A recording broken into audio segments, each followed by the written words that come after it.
So, good morning everyone sa mga ka-target rumble ko dyan. So, alam niyo guys, talagang napakaswerte, no? Napakaswerte talaga kagabi. So, pumasok na naman ang aking 719 ang lumabas, di ba? Sa akin, 716. At saka, ang dami kong 714. Meron din akong 714. Meron din akong 713. Di ba?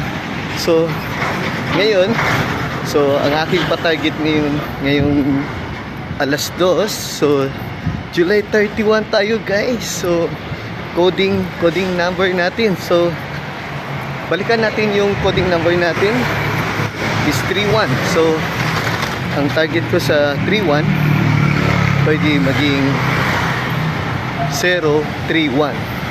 Okay? So, yan po yung coding code natin. So, target rumble po tayo.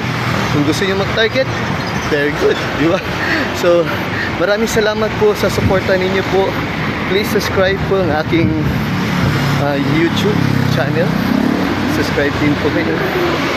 Then, follow din po sa aking like and share lang po. So, ayan. So, 2 p.m. Aking number is, tayan po natin, 687 at saka 243. Ulitin ko po, 687 and 243. So, advance and congrats everyone. Talagang tatama tayo. Kung swerte ka, mas swerte ako. Okay?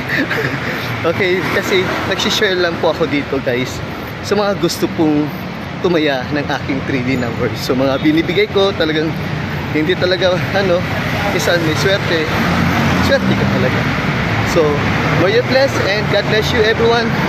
So, bye-bye and good luck.